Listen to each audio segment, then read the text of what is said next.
그래서 2장 1절에 판단이라는 단어가 등장하는 거예요. 여기에 쓰인 판단, 크리노라는 단어는요, 재판장에서 재판관이 죄의 내용과 질, 형량 등을 선고할 때 쓰는 단어예요. 그게 크리노예요. 판단. 사도는 이미 1장에서 성도를 포함한 모든 인간들이 유죄다라고 선고를 해버렸습니다. 그리고 그 가운데 어떤 무리에게 거저 부어진 게 은혜라는 것과 그러한 은혜 안에 있는 자들이 구원을 받은 자들임을 분명하게 밝혀놓았잖아요. 의인은 믿음으로 말미암아 산다. 이게 로마서 전체의 대주제였잖아요. 17절에. 그게 무슨 뜻이라고 했어요? 믿음으로 말미암은 의만, 행위 아니고 다른 그 어떤 것도 아닌 믿음으로 말미암은 의를 전가받은 그만 의인이고 그 자만 산 자다가 의인은 믿음으로 말미암아 산다의 정확한 뜻이라고 그랬습니다. 믿음 외에 다른 그 어떤 행함으로도 하나님이 요구하시는 의가 만들어질 수 없다. 이것이 의인은 믿음으로만 산다라는 뜻이에요. 그 말은 그 어떤 인간도 하나님의 은혜 이외에 다른 방법으로 살아날 수 없음을 명시하는 거예요. 그러한 처지에 있는 것이 인간들이라면 그 누가 있어 다른 일을 자신의 선악 구조하에 심판을 내릴 수 있겠습니까? 모든 인간이 하나님의 은혜 그리고 하나님의 의를 전가받아 산 자가 되는 거라면 그 누가 있어 그 무엇으로 그 누구를 정죄하고 심판하겠냐고요. 그 이야기가 오늘 본문의 핵심이에요. 보면 1절부터 한번 차근차근 볼게요. 보죠. 그러므로 남을 판단하는 사람아, 물론 누구든지 네가 핑계치 못할 것은 남을 판단하는 것으로 네가 너를 정죄함이니 판단하는 네가 같은 일을 행함이니라. 여기 그러므로라는 접속사가 나오는데, 그러므로라는 접속사는 앞부분의 내용을 다 포괄하고 함의하는 내용이죠. 인과의 접속사니까.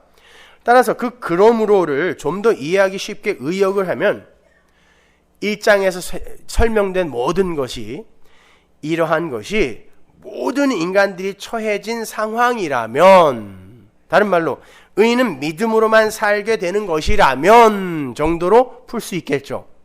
의인은 믿음으로만 살게 되는 것이라면 이런 죄들을 다 쳐내서 안 지음으로 의인이 되는 게 아니라 의인은 믿음으로 하나님이 선물해 주신 그 의로만 사는 것이라면 그렇게 모든 인간이 하나님의 은혜로만 살아날 수 있는 그런 존재고, 그러한 은혜에 의해 살아난 자들이 교회인데 너희 중 누가 함부로 다른 이의 선과 악을 판단하여 정죄를 하는 그런 심판관이 될 수 있겠느냐라는 거예요.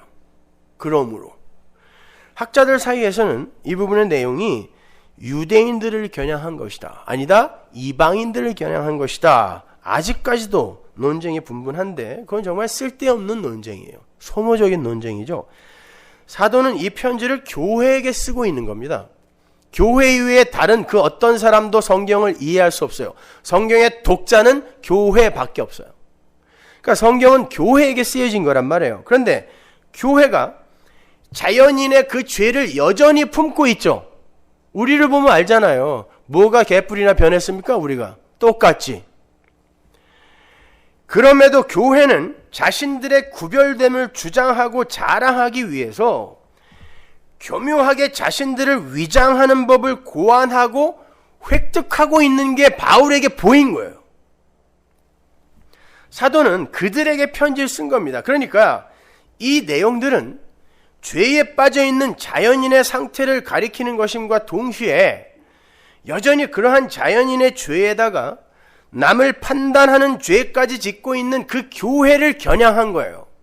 교회 안에 들어있는 죄. 그러니까 세상은 이 말씀에 의해서 심판으로 들어가게 되는 거고, 교회는 이 말씀을 듣고 하나님의 은혜를 더욱 굳게 붙들 수 있게 되는 거예요.